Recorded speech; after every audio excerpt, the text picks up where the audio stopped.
할렐루야. 오늘 말씀은 마태복음 4장 12절에서부터 25절 말씀이 되겠습니다. 우리는 18절에서부터 25절까지 함께 교독합니다. 갈릴리 해변에 다니시다가 두 형제 곧 베드로라는 시몬과 그의 형제 안드레가 바다에 금을 던지는 것을 보시니 그들은 어부라.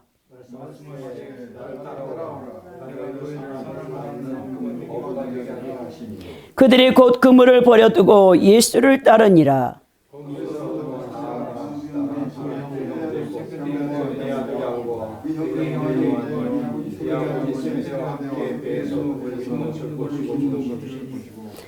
그들이 곧 배와 아버지를 버려두고 예수를 따르니라.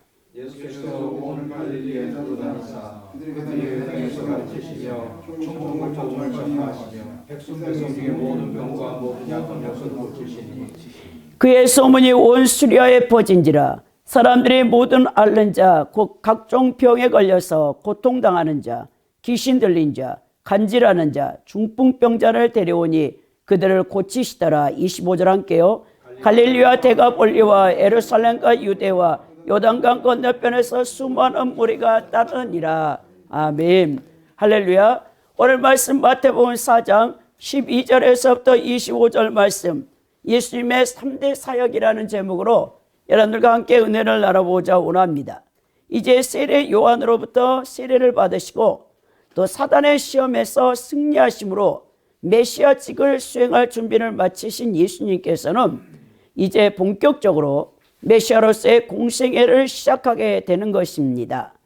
천국 복음의 전파로 시작된 예수님의 공생애 사역의 출발과 베드로와 안드레, 야고보와 요한 이 네 제자를 부르신 사건과 또 갈릴리에서의 제1차 사역에 대한 이 부분이 오늘 말씀의 이 부분입니다.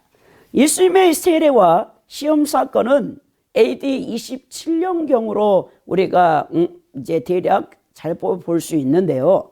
이 갈릴리 사역과는 약 1년 정도의 간격이 있는 것으로 보입니다. 우리가 마태복음 오늘 4장 10절에 보면 예수께서 요한의 잡힘을 들으시고 갈릴리로 물러가셨다라고 마태가 이제 기록하고 있습니다. 자, 예수님께서 줄곧 갈릴리에 계셨던 것이 아니라 어딘가에서 이제 1년 정도 활동을 하고 있었다는 것이죠. 근데 이제 공간복음에서는 이것이 기록이 되어 있잖아요. 이제 마태, 마가, 누가가 공간복음이잖아요. 근데 이제 요한복음, 이 사복음에 속해 있는 요한복음에서는 예수님께서 갈릴리 사역 전에 유대에서 사역을 하고 있는 것을 기록해낸 것을 보게 되는 것입니다. 그러나 이제 이 공간복음에서는 예수님의 주 사역 무대가 갈릴리 지역이기 때문에 갈릴리 지역에서 활동하는 부분들을 대부분 기록했다고 볼 수 있는 것이죠. 자, 예수님의 공생의 이 사역 전반부 초기부터 이제 십자가에서 잡혀 돌아가시는 그 전까지 예수님은 3대 사역을 행하셨던 것을 보게 되는데요. 먼저는 복음을 선포하시죠. 오늘 또 마태복음 4장 12절에 회개하라 천국이 가까웠느니라 라고 이 천국 복음을 선포하고 그 다음에는 제자들을 부르세요. 제자들. 특별히 사도들. 예수님이 승천하신 다음에 이제 오순절날에 성령이 임하시고 교회가 세워져야 되는데 그 교회의 기초가 되는 사도들 12제자를 부르셔서 그 제자 이제 가르치시고 그리고 돌보시는 사역을 하는 것을 볼 수 있죠. 제자 양육과 돌봄과 치유 사역을 통해서 예수님의 그 사역이 이 복음서에 쭉 기록되어 있는 것을 보게 된다는 것입니다. 오늘 예수님의 이 3대 사역을 통해서 지금도 교회는 이 일들을 해야 돼요. 이 세 가지 예수님의 사역인 천국 복음을 전파하고 제자들을 양육시켜서 가르쳐서 양육시키고 그리고 돌봄과 이 치유 사역이 하나도 이제 이 비중이 한쪽으로 기울이거나 그리고 이제 치우쳐서는 안 된다는 거죠. 예수님의 그 사역을 그대로 교회는 지금도 성령님과 함께 그 사역을 해야 되는 것을 볼 수 있습니다. 여러분들과 오늘 이 말씀을 통해서 예수님의 3대 사역인 복음 선포 사역 12절에서부터 17절에 기록되어 있고, 가르치고 제자 삼는 그 양육 사역이 18절에서부터 22절에, 그리고 돌봄과 이 치유 사역이 23절에서부터 25절에 기록되어 있는 것을 보고 우리 교회도 각성을 해야 된다는 것입니다. 먼저 이제 예수님께서 요한이 잡혔다라는 소식을 듣고 갈릴리로 물러가셨다라고 이 마태는 12절에 기록하고 있는 것을 보게 되는 것입니다. 이제 예수님께서는 유대 땅에서 사역을 열심히 하고 계시다가 이제 드디어 세례 요한이 이제 헤롯 안디바에 의해서 목이 잘려 순교를 당하잖아요. 근데 이제 우리가 예수님이 이제 공생의 준비 사역 가운데 요단강에서 세례를 받을 때 세례 요한에게 세례를 받으시려고 할 때 세례 요한이 나는 메시아 되시는 예수님의 신들매도 감당하기가 힘들 것이다 라고 하면서 자기가 세례를 베푸는 것을 여러 차례 거부했잖아요. 근데 예수님께서 나는 이 모든 인류가 죄로 말미암아 마귀의 사탄의 손아귀에 있는 이 너희들을 죄를 대속하기 온 속죄 제물로서 반드시 인류의 모든 죄를 네가 전가시키는 이 세례를 내게 베풀어야 된다라고 말씀하잖아요. 그리고 세례를 받으셔서 이제 그리고 이 아담이 넘어졌던 이 죄악을, 육신의 정욕, 안목의 정욕, 이생의 자락을 이제 이기시고 메시아로서 그 직을 감당할 수 있는 이제 능력을 갖추시는 것을 볼 수 있는데, 예수님의 원래 고향이 이 갈릴리, 원래는 베들레헴에서 탄생하셨잖아요. 근데 갈릴리에서 거의 자란 거예요. 근데 이 말씀은 마태가 지금 제1차 수신자가 누구냐면 다 구약의 39권의 말씀을 통해, 구약 말씀을 통해서 메시아가 온다는 것을 알고 있는 유대인들을 이제 대상으로 해서 이 마태복음, 사자복음, 왕의 복음이 쓰여졌잖아요. 그래서 마태는 이제 구약의 선지서 가운데 이사야서를 굉장히 많이 인용하는 것을 볼 수 있다는 거예요. 그러면서 이 말씀은 갈릴리 지역에서 예수님의 주 사역 무대가 되는 것은 여러분 이사야 9장 1, 2절의 말씀을 성취하기 위함이라는 것을 우리가 알 수 있다는 거예요. 13절에 보니까 나사렛을 떠나 스불론과 납달리 지역 해변에 있는 가버나움에 가서 사신다라고 했죠. 자, 예수님은 갈릴리 호수 북서쪽 해안에 위치해 있으며 갈릴리 지역 중에서도 매우 번창한 도시였던 이 가버나움, 이 카파르나움이라고 하는 이곳을 중심지로 해서 예수님이 사역을 합니다. 그것은 무엇이냐? 14절에 보니까 이사야 선지자를 통하여 하신 말씀을 이루기 위함이라는 거예요. 이사야가 구약 선지서 가운데 여러분 9장 1, 2절의 말씀을 이제 예언을 했거든요. 거기에 보면 15절에 보니까 스불론 땅과 납달리 땅과 요단강 저편 해변길과 이방의 갈릴리어라고 되어 있죠. 이것은 이사야 9장 1, 2절에 인용된 구절인데, 과거 아스루 왕 디글라벨레셋이 BC 745년에서 727년입니다.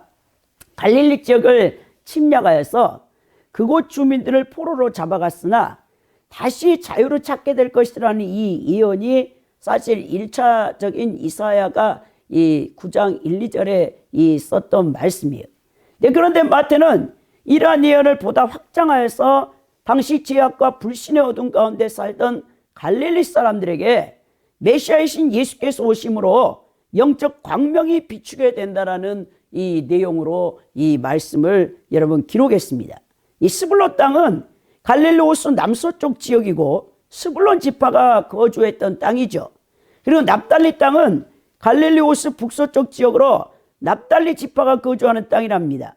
여기서 요단강 저편은 갈릴리 해안 동쪽을 말하는데, 이 모든 지역이 여러분 당시 정치, 경제, 종교 중심지였던 이제 예루살렘에서는 굉장히 멀리 떨어진 곳이에요. 변방이라고 해요, 변방. 근데 전통적으로 유대 사람들에게 굉장히 소외되고 여러분 배척되던 곳이에요. 그러니까 우리가 여러분 나다나엘이 그 갈릴리에서 무슨 선한 것이 날 수 있겠느냐 할 정도로 여러분 갈릴리가 예루살렘에서는 굉장히 먼 변방 땅이고 그곳은 천한 사람들만 사는 곳이에요. 근데 거기서 메시아께서 주 활동 무대를 여러분 이제 하셨다라는 거죠. 그러면서 이제 이 마태가 뭐라냐? 흑암에 앉은 백성이 큰 빛을 보았고 사망의 땅과 그늘에 앉은 자들에게 빛이 붙었다라고 합니다. 여러분 이 흑암은 어둠이에요. 어둠.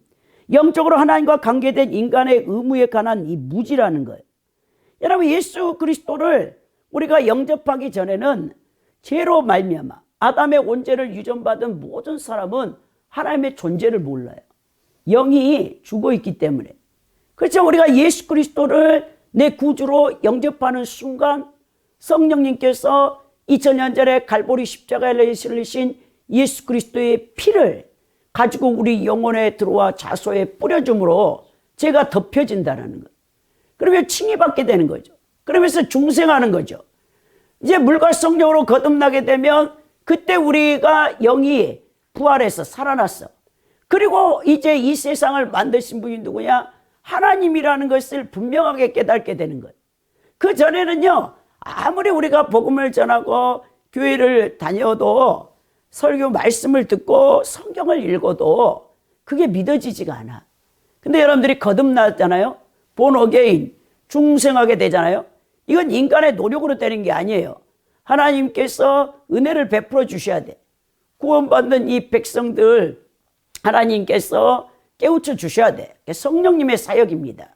성령께서 죽은 여러분들의 영혼 가운데 예수님 피가 뿌려져 가지고 거듭나잖아요. 살아나면 하나님이 이 온 우주 만물을 창조하셨구나. 만드셨구나. 나도 하나님이 만들어 주셨구나. 나를 구원해 주셨구나. 그 감격의 눈물. 얼마나 여러분 그 감격의 눈물을 쏟는지 모릅니다. 저는요 거듭난 다음에 한 10년은 울었던 것 같아요. 예배 드리면 십자가 보면 어디서 그렇게 눈물이 나는지 모릅니다. 폭포수 같은 눈물이 그렇게 나 같은 죄인 죽을 수밖에 없는 지옥 가야 되는 형벌을 받아야 마땅할 나를 우리 하나님께서 구원해 주셨구나.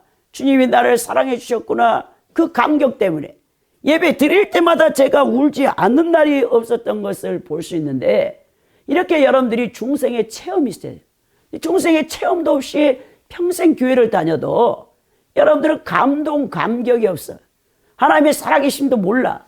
내가 오늘 내 심장이 뛰고 내가 오늘 내 발로 걸을 수 있고 내가 먹고 마실 수 있고 내 손과 발을 쓸 수 있고 내 눈으로 볼 수 있고 내 귀로 소리가 들린다는 거 이 자체가 얼마나 하나님의 은혜라는 사실을 거듭나지 않는 자들은 모릅니다. 그러니까 이 세상 사람들은 자기 인생이 그저 주어지고 목적이 없네. 목적이 방향도 없는 거예요. 그러니까는 헛된 삶을 살다 가는 것이죠. 근데 우리 그리스도인들은 그렇지 않다라는 것이죠. 이 흑암, 어둠, 죄를 쓰레기 삼고 붙잡고 있는 어둠의 세력이 떠나갈 때 거기에 뒤따르는 불신앙, 불경건, 불도덕, 결과적으로 이 비참한 것들이 결국 떠나가게 되는데 오늘 여러분 마태가 흑암에 앉은 백성이라는 이 표현을 썼어요. 그러니까 그 마태는 구약의 하나님 말씀을 다 알고 있죠. 여러분 구약은 율법입니다. 하나님의 율법도 모르고 불신앙과 불경건으로 하나님 생명에서 떠나 계속적으로 비참하고 운명의 채에 살고 있는 갈릴리 지역의 주민들의 상태를 여기서 흑암에 앉은 백성들이라고 얘기합니다. 그러니까 예수님께서는 갈릴리 백성만을 위하여 이 땅에 오신 것이 아니라는 거예요. 당시 그 지역은 보다 짙은 영적 흑암으로 덮여있던 곳은 맞아요. 그러나 우리 예수님은 온 인류에게 빛의 광채로 오셔서 이제 죄로 죽을 수밖에 없는 영혼들을 살리시기 위한 이 속죄주 메시아로 이 땅에 오셨다는 것을 볼 수 있습니다. 즉 700년 전에 이미 주어진 이 이사야의 예언을 이루기 위해서 예수님께서 갈릴리에서 그 사역을 시작하는데요. 자, 우리 예수님은 생명의 빛이에요. 예수님은 우리의 죽을 수밖에 없는 영혼의 생명의 빛을 비춰주셔서 여러분들을 살리시는 역사를 지금도 성령님을 통해서 그 일들을 행하고 있는 것입니다. 예수님께서 가장 먼저 외치는 말씀이 뭡니까? 17절에 회개하라 천국이 가까웠느니라 라고 말씀하는 거예요. 마태복음은 마가 누가를 포함한 공관복음 중 가장 늦게 쓰여진 여러분 이 서신입니다. 예수님께서는 그 이전에는 말씀 전파하는 일을 전혀 아니하는 것처럼 마태가 비로소 전파에 이르시되 회개하라 천국이 가까웠더라 이렇게 여러분 표현을 했는데요. 그렇지 않다라는 거예요. 초기 유대 사역을 비교적 자세하게 기록한 요한복음을 살펴보면 예수님께서는 사단에게 시험을 받으신 이후에 곧바로 공생애를 시작함에 있어서 유대 지역에서 이미 요한, 안드레, 베드로, 빌립 등 제자를 부르셨어요. 이 요한복음 1장 35절에서부터 여러분 51절에 기록되어 있습니다. 그리고 성전 정화를 시켰습니다. 요한복음 2장 13절에서부터 20절인데요. 또 니고데모와의 대화도 요한복음 2장 23절과 3장 21절에 있었고, 수가성에서 사마리아 여인과의 대화도 요한복음 4장 5절에서부터 42절을 통하여 벌써 예수님께서 여러분 여러 사역을 했던 것을 볼 수 있다는 겁니다. 예수께서는 천국 복음을 선포하시면서 많은 활동을 이미 하고 계셨어요. 근데 공감 복음서의 이 기자들은 이러한 초기 사역을 모두 생략하고 갈릴리 선교 지역부터 이렇게 기록을 해 놓은 거예요. 자, 특히 요한의 이제 세례 요한이 투옥된 것부터 여기서 말씀하고 있는데요. 여러분 요한도 세례 요한도 요단강에서 세례 주기 전에 회개하라 천국이 가까웠느니라라고 마태복음 3장 2절에서 외쳤던 것을 볼 수 있죠. 그러니까 예수님께서는 세례 요한의 사역을 완전히 대체한 것을 볼 수 있어요. 자, 이제 예수님은 어둠에 잡혀있는 영혼들을 이제 악한 영들로부터 노임받게 하고 복음 선포를 통해서 각직 병자를 고치면서 또 무엇보다도 예수 그리스도의 제자 사도들을 이제 부르시면서 활발하게 여러분 사역을 하시는 것을 볼 수 있는데, 여러분 천국 들어가기 위해서는 반드시 필요한 게 있어요. 필수 조건입니다. 회개해야 돼. 회개하지 않으면 절대 천국까지 못해요. 여러분 회개는 천국으로 들어가기 위한 비자와 같은 거예요. 자, 예수님께서는 본격적으로 공생의 사역을 시작하면서 첫 번째로 외치는 말씀이 회개하라 천국이 가까웠다라고 얘기하는 거예요. 여러분 회개를 선포하신 예수님이 어떤 분이십니까? 바로 예수님은 여러분 하나님이세요. 그러므로 예수 그리스도께서 선포하신 천국, 즉 하나님 나라는 예수 그리스도가 다스리는 나라인데, 따라서 예수님께서 천국을 내 나라라고 말씀하셨잖아요. 이 천국을 들어가기 위해서는요, 여러분 반드시 회개가 필요합니다. 여러분 우리가 지금 우리 대한민국 위상이 세계적이잖아요. 지금 정치적으로 혼란해서 굉장히 정치는 삼류다라고 세계 여러 나라들에서 이제 비판받기도 하지만, 사실은 여러분 우리 대한민국 엄청난 선진국입니다. 그리고 대한민국의 여권을 가지고 여러분 전 세계 나라 가운데 갈 수 있는 나라 가운데 3위에 있어요. 3위. 이야, 우리 대한민국 여권 가지고 거의 전 세계 모든 나라를 갈 수 있어. 1위는 싱가포르의 여권입니다. 두 번째는 일본의 여권을 가지고 우리 대한민국보다 더 많은 나라를 갈 수 있는데, 이만큼 우리 대한민국이 여러분 위상이 대단해요. 근데 예전에 우리가 약속이고 못 살 때, 후진국일 때는 여러분 미국에 비자를 여러분 내려면 쉽게 가지를 못해. 저도 이제 우리 셋째 언니가 이제 미국으로 이제 시집을 갈 때, 결혼을 할 때 부모님들 1992년인가 그때 됐을 거예요. 93년인가 부모님을 모시고 언니 결혼식에 참석하려고 했더니 제가 그때 무직이잖아요. 재산이 없잖아요. 그래가지고 이제 비자를 내려고 했어요. 근데 미국 대사가 그래서 딱 리젝트 거절을 당한 거예요. 너는 재산도 없고 아무것도 없다 해가지고, 저는 그래서 이제 우리 미국 언니 결혼에 참석하지 못하고 부모님만 간 케이스가 있었거든요. 여러분 이제 이렇게 미국 비자를 받기는 쉽지가 않아요. 입국 심사도 까다롭고, 예전에 우리 정말 대한민국 못 살 때 정말 미국 가기 힘든 나라 아니었습니까? 근데 여러분 지금 나라들은 그런데 천국은요, 여러분 회개해야 돼, 회개. 어떤 신분이나 재산을 갖고 가는 게 아니에요. 미모가 뛰어나다고요? 이 땅에서 권력을 누렸다고요? 명예를 누렸다고요? 천국 가는 게 아니란 말입니다. 천국은 오직 회개에 회개. 이 회개라는 메타노이아는 마귀를 쫓아가다가 턴을 해야 돼. 그리고 누구를 따라가야 되냐? 예수 그리스도 앞으로 돌아와야 돼. 그러지 않고서는 여러분 절대 천국을 못 갑니다. 천국의 왕이신 예수 그리스도께서 천국에 들어갈 수 있는 유일한 조건 하나가 뭐냐? 회개하라는 회개. 지은 죄를 회개하고 마귀를 쫓아가던 속박당했던 그 모든 것에서 노임받고 예수님 말씀에 순종하라는 거예요. 그러니까 회개한 예수님을 영접하는 이 죄인의 회개를 통해서 우리가 회개를 하잖아요. 근데 우리는 끊임없이 일생을 지속적으로 또 신자 회개가 필요해. 여러분 예수님이 그랬잖아요. 베드로가 자기 예수님이 발을 씻기려니까 아이고 예수님 내 발을 씻기지 마십시오. 그랬더니 예수님이 내가 네 발을 씻기지 않으면 너는 나와 상관없는 자다. 그걸 이제 비유를 통해서 들어준 거죠. 야 너는 이미 목욕을 했다. 목욕을 하는 것은 죄인의 회개를 통해서 거듭났다는 거예요. 중생했다는 거예요. 근데 날마다 너는 어떡하냐? 손발을 씻어야 된다 했잖아요. 우리가 이 세상에 듣는 것이 죄요, 보는 것이 죄요, 생각하는 것이 죄요, 마음에 품는 것이 죄요. 그냥 아주 죄를 만들어내는 공장이야.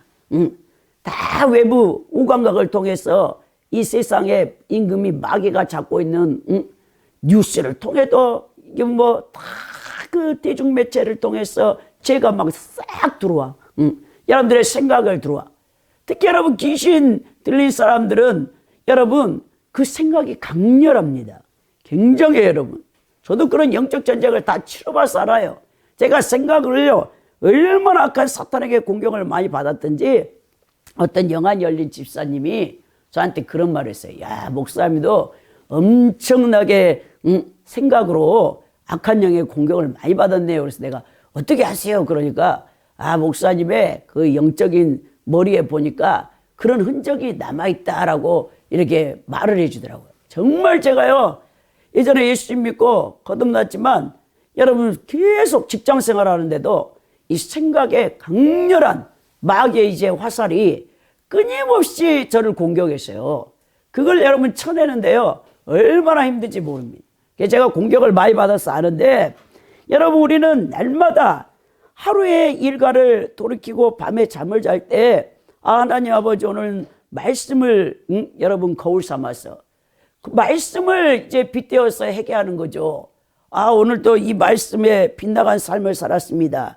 예수님 피로 씻어주시고 용서해달라고. 그러니까 늘 손과 발을 씻는 신자의 회개를 여러분들 그것이 바로 성화의 과정이거든요. 평생을 통해서 이 신자의 회개를 해야 돼요. 그러므로 날마다 그리스도 앞에 나아가 자신을 낮추고 회개하는 마음을 잃지 않도록.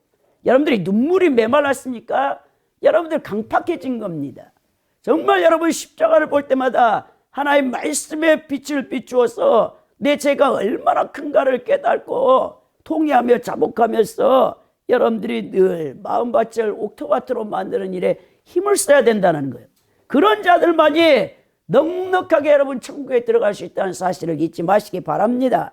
오늘 예수님이 가르쳐 제자 삼는 사역을 또 행하시는데 18절에서부터 22절에 보니까 예수님이요 한 번만 이 갈릴리 해변을 다닌 게 아니에요.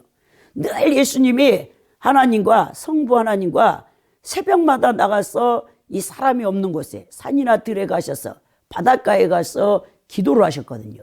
근데 그 바닷가 해변을 쫙 걸으실 때 제자들을 유심히 다 보는 거예요. 예수님이 여러분 신성을 갖고 있기 때문에 신적 통찰력으로 베드로 안드레를 그냥 부른 줄 아십니까? 세베대의 아들인 야고보와 요한을 그냥 부른 게 아니에요. 예수님이 해변가에서 성부 하나님과 늘 교통하면서 여러분 교감하면서 그들이 일하는 것을 항상 지켜봤다는 거예요. 오늘 18절에 보니까 갈릴리 해변에 다니시다가 두 형제 곧 베드로라는 시몬과 그의 형제 안드레가 바다에서 그물을 던지는 것을 보시니 그분들은 어부라라고 말하죠.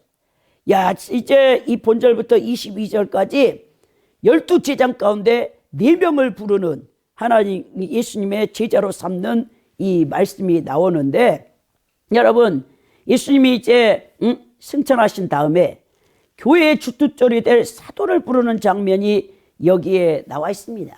예수님이 그들의 기질과 성품을 신적 통찰력으로 깨뜨려 보는 거예요. 여기서 베드로라는 시몬과 그의 형제 안드레라고 했잖아요. 이 둘은 친형제 사이예요. 혈육이에요, 혈육. 벳세다 출신인데 이들이 가버나움으로 이주 와서 살고 있었습니다. 요한복음에 의하면 동생 안드레가 먼저 예수님 앞에 픽업됐어요. 그 세례 요한의 제자였어요, 안드레가. 그리고 예수님께서 시험을 받은 직후에 유대 지역에서 먼저 예수를 메시아로 영접한 다음에 그 형 베드로를 계속해서 이제 예수님께 불렀겠죠. 동생 안드레가 먼저 이제 선택받아가지고. 자, 여기 갈릴리 변에서 제자로 부름받는 일은 유대 지역에서 첫 번째 예수님과 대면하는 이 사건이 아니에요. 이제 베드로 안드레 형제가 가장 먼저 이 고기잡이를 하는 하루하루의 삶을 사는 사람들이, 왜 그들의 그물을 던져가지고 어부니까 매일같이 배를 띄워가서 이제 고기를 잡겠죠. 그리고 이제 그걸 팔아다가 여러분 생계를 유지하고 있겠죠. 이미 베드로 안드레 같은 사람들은 다 결혼을 해서 처자식이 있고 가정을 이룬 사람들 아닙니까? 이 비천한 직업에 속하는 어부란 말입니다. 근데 예수님께서 그들을 부르는 거예요. 그들을 부를 때 그들이 가장 먼저 뭐하냐? 그물을 다 버려. 자기들의 생계수단을 버려버리고 예수님을 따른다라는 것입니다. 야, 이런 것을 볼 때 우리가 예수님의 이 사역자들은 가장 먼저 인간적인 수단과 방법을 청산하고 온전히 하나님 한 분만을 신뢰하며 살아야 된다는 것을 여기서 보여주죠. 자, 주님이 주시면 먹고 주님이 주지 않으면 먹지 않아야 돼. 이 만나 훈련 과정을 통과해야 예수님의 제자로서 하나님의 종으로서 살아갈 수 있는데요. 많은 사람들이 먹고 사는 일 때문에 주님을 따르지 못할 때가 많아요. 아이고, 나는 괜찮은데 우리 처자식 어떻게 해? 내가 지금까지 직장 다니면서 열심히 수고해서 일해서 벌어먹고 살았는데 하나님이 나를 주의 종으로 선택했네. 근데 내가 이걸 다 놓으면은 어떻게 할까 해서 사람들이 따르지 못해. 또 먹고 사는 일이 해결되어도 예수님께 자신을 온전히 번제로 드려서 희생하고 내어주기 싫어서 그 안일함과 게으름과 태만 때문에 예수님의 제자가 되지 못한 사람도 너무 많아요. 그리고 어정쩡한 삶을 살다가 부끄러운 구원을 겨우 받는 사람들도 많습니다. 자, 그런데 오늘 안드레와 여러분 베드로를 부를 때 이들의 생계수단이 그물을 내던지고 예수님을 따릅니다. 19절에 예수님이 뭐랍니까? 말씀하시되 나를 따라오라. 내가 너희를 사람을 낚는 어부가 되리라 라고 말씀하시죠. 여러분, 여기서 나를 따라오라는 이 명령은 예수님께서 제자들을 향해 순전히 자기만을 뒤따를 것을 원하고 계신다는 것을 볼 수 있다는 거예요.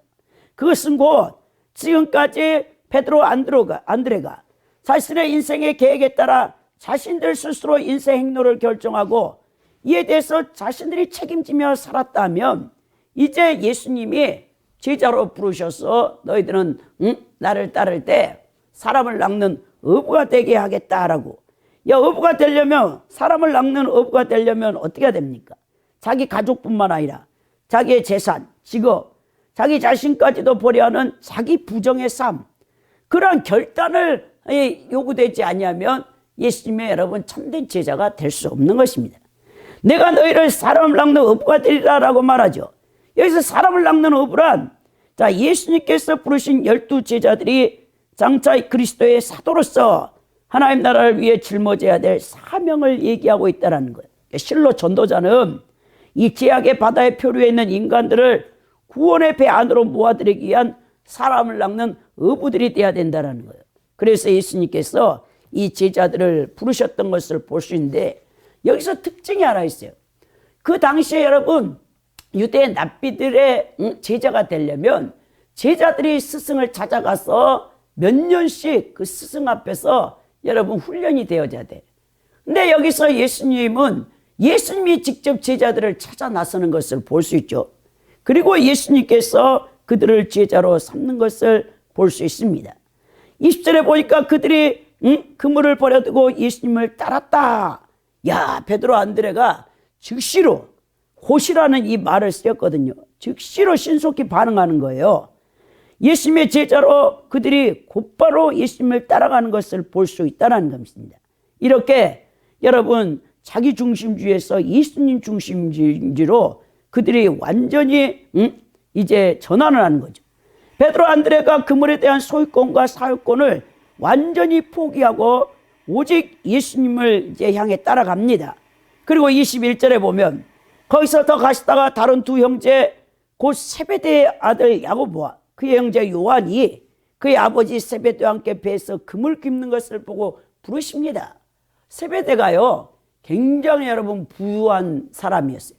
예루살렘에도 집이 있고 여러분 집이 몇 채 있는 사람인데 그 자녀가 누구냐니까 오늘 야고보와 요한이에요. 그리고 이제 나중에 어머니 살로메가 예수님의 여제자가 되어져서 재산이 많으니까 예수님의 사역에 굉장히 물질로 헌신한 사람입니다.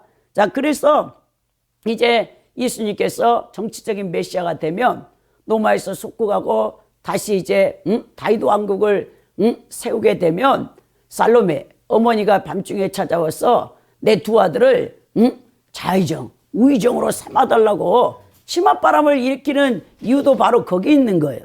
그만큼 여러분 이 세베대가 부자였는데 그 두 아들이 금을 긋는 것을 보고는 이리 오라. 예수님이 제자로 홀링하는 것을 볼 수 있다는 거예요. 그러니까 여러분 놀랍죠. 22절에 보면 야고보와 여러분 요한이 그 배와 아버지를 버려두고 따라간다는 거예요. 여러분 이 베드로 안드레보다 더 강하게 결단하는 것을 볼 수 있죠. 배와 부친을 버렸다는 이 사실은 베드로 안드레가 그물 생계에 관계된 모든 것을 버렸다는 것보다 한층 더 강한 결단을 하고 있는데요. 이 부친이라는 것이 혈연적인 연대예요, 여러분. 인간에게 여러분 이 혈육을 끊는다는 것은 굉장히 여러분 어려운 일이에요. 이 가족을 끊는다는 것은 자기 아내나 자기 남편이나 자기 자녀나 자기 부모보다 나를 더 사랑하는 자는 안 된다고 했으니 우상이라고 우리에게 분명히 말씀하는 거잖아요. 이렇게 여러분 아낌없이 희생할 수 있는 마음을 여러분 이 야고보와 요한이 갖고 있는 거죠. 그 모든 것을 버리고 가는 것입니다. 예수님께서 야고보와 요한에게 직접적으로 그 아버지 세베대를 버리라고 명령하시지 않았어요. 근데 마태복음 8장 21절 22절에서 그의 제자 중 한 명이 부친을 장사 지내고 오게 허락해달라고 했을 때 예수님이 뭐랍니까? 죽은 자들로 저희 죽은 자를 장사하게 하고 너는 나를 따르라고 말씀하셨죠. 그러니까 제자로서 예수님을 따르기 위해서는 그 어떤 것도 희생할 수 있는 헌신의 자세가 돼야 된다는 것을 여기서 보여줍니다. 그러면서 더 나아가서 예수님이 이제 치유사역으로 나아가는데 이 돌봄과 치유사역이 23절에서부터 25절에 기록되어 있습니다. 예수께서 온 갈릴리에 두루다니사 그들의 해당에서 가르치며 천국 복음을 전파하시며 백성 중에 모든 병과 모든 약한 것을 고쳤다라고 되어 있죠. 자, 예수님께서 천국 복음을 전파하셨고 이제 제자를 선택해서 가르치시고 양육하셨고 더 나가서 이제 각색 병든 자, 귀신 들린 자, 간질병 든 자, 중풍병자 각종 약한 것들을 다 우리 예수님이 고쳐주시는 이 치유사역이 함께하고 있음을 볼 수 있다는 것입니다. 자, 예수님께서는 두루다니시며 복음을 전하시고 병자를 고치시고 온 갈릴리 이스라엘 이 역사가가 요세프가 이제 말할 때 그 갈릴리에 약 200개의 성읍과 촌락이 있었다는 거예요. 그리고 그 갈릴리는 인구는 그 당시에 예수님 당시에 300만 명이 살고 있었다는 거예요.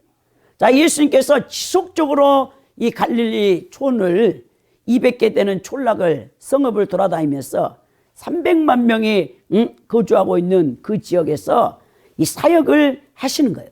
예수님이 여러분 하루도 쉬지 않으셨어요.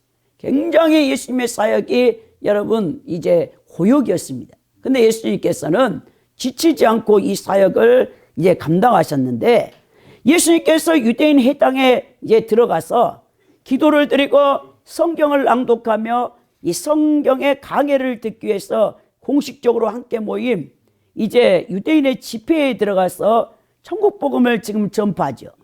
자, 해당에 가셔서 예수님이 첫 번째 사역이 가르쳤다고 기록됩니다. 그러니까 교훈적으로 설교를 하신 것이죠. 이제 유대 장로들, 이 납비들이 잘못 하나님의 구약의 율법의 말씀을 인간의 계명으로 전락시킨 것을 예수님께서 하나님의 계명을 바르게 그들에게 가르치는 일을 열심히 하셨던 것을 보게 되는 것입니다. 그러면서 더 나아가서 예수님은 고쳐줘요. 여러분, 이 악한 영에게 죄로 말미암아 시달려 고통받아. 여러분들은 모릅니다. 여러분들은 귀신에게 공격을 받고 있는 사람도 있겠지만 암병, 뭐 요즘 복합 통증은 막 하루에 이 진통제를 막 몇십 알씩 먹는, 머리에서 발끝까지 통증으로 신경계통에 그 고통을 받는 사람들도 많이 나오더라고요.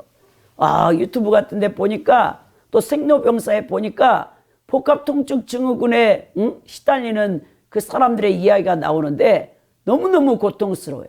근데 여러분, 그 육적으로 고통이네요. 실제적으로 더 고통스러운 건 귀신 들린 사람이. 이 귀신 들린 사람은 여러분 잠을 잘 수가 없어. 왜냐? 귀신은 여러분 24시간 자지 않아. 영적인 존재이기 때문에. 이 먹지도 않아. 사실 인간 안에 들어가서 그 죄를 쓰레기 삼고 집을 짓고 살고 있는 이 귀신. 귀신은 인간 안에 들어가기를 좋아해. 근데 여러분, 귀신을 내쫓으려면 이 죄 쓰레기가 제거되지 않으면 절대로 여러분 귀신은 안 나가요. 그러니까 여러분, 귀신 들린 영혼이 얼마나 고통스러운지 여러분들은 몰라요. 잠을 재우지도 않아, 먹이지도 않아. 여러분, 그리고 정상적인 삶을 살 수 없어. 그 인생이 얼마나 비참하겠습니까? 그러니까 오직하면 예수님께서 마가복음 5장에 거라사인 광인이 있었잖아요. 아니, 자기 가족들도 감당을 못해. 그러니까 무덤가에 쇠사슬로 묶어놨어. 이 청년 안에 귀신이 레기온, 이 로마 군대의 용어인데요. 2,000명으로 구성된 로마의 한 병사 사단 정도 되는데 그 2,000마리가 그 코라사인 광인에게 들어가 있어요. 그러니까 얼마나 여러분 고통스럽겠습니까? 귀신 한 마리가 들어가도 사람이 살 수가 없는데 2,000마리가 들어갔으니 그 지나가는 사람들을 해하고 돌로 자기를 쳐서 머리에서 발까지 멀쩡한 곳이 없어. 다 상했다. 그때 예수님께서 제자들에게 가자. 거라사인 광인을 악한 영으로부터 자유케 하려고. 근데 여러분, 그 밤에 제자들이 배를 몰고 가는데 광풍을 일으키잖아요. 귀신들이 광풍을. 그러니까 예수님은 고물가에서 주무시고 계시는데 제자들이 막 관리가 해오리 바람이 치니까 이게 죽게 생겼다. 막 물이 다 들어와서 다 죽을 것 같으니까 막 물을 퍼내다가 맞아. 우리 지금 이 배에 예수님이 타고 계시기. 예수님 좀 일어나 보세요. 우리 좀 살려주세요. 그러니까 예수님이 야, 바다와 바람을 꾸짖으시니 잠잠게 되었더라. 그 거라사인 광인 속에 있는 귀신이 예수님과 예수님 제자가 오지 못하도록 그 광풍을 일으켰는데 말씀 한마디로 잠잠하니까 잠잠해지잖아요. 여러분, 귀신 들린 사람들은 여러분 예수님 아니고서는 고침받을 수가 없어요. 이거 의학으로 진단이 안 됩니다. 그래서 저희 모친이 그러셨잖아요. 아무리 MRI를 찍고 CT를 찍어도요, 이 귀신의 형체는 안 나타나요, 여러분. 귀신이 이렇게 집을 짓고 있는데 그래 얼마나 고통을 받겠습니까? 여러분, 귀신 들린 사람같이 고통스러운 사람이 없다라는 것을 여러분 아시기 바랍니다. 오늘 이 모든 병과 모든 약한 것을 고쳐주었다. 신체적으로 정신적으로 모든 질병과 허약함을 대표하는 이 표현이죠. 자, 각종 질병을 예수님께서 치해준 겁니다. 그리고 24절에 그 소문이 막 퍼지니까 수리아까지 퍼졌다. 수리아는 여러분 갈릴리 지역보다 훨씬 북쪽에 있는 노마 가날 지역이에요. 여러분, 예수님의 그 사역의 초기 활동 주무되었던 갈릴리 지방뿐만 아니라 그 그 이방인들이 주도하고 있는 수리아까지 여러분 소문이 퍼지니까 예수님이 병자를 치유한다는 소문을 듣고 각종 병에 걸려 고통당하는 자, 귀신 들린 자, 간질한 자, 축풍병자를 데려오니 예수님이 깨끗이 치유해 줬다라는 이 말씀을 지금 마태가 기록하고 있습니다. 그러니까 여러 가지 질병으로 영혼력이 완전히 만신창이가 되어 죽어가는 사람들을 깨끗하게 예수님이 치유해 줬다라는 거예요. 여러분, 오늘 24절의 이 말씀을 보면 예수님께서 병 고침을 예수님께 받고자 원하는 사람들은요, 먼저 그 사람들이 원해야 돼요.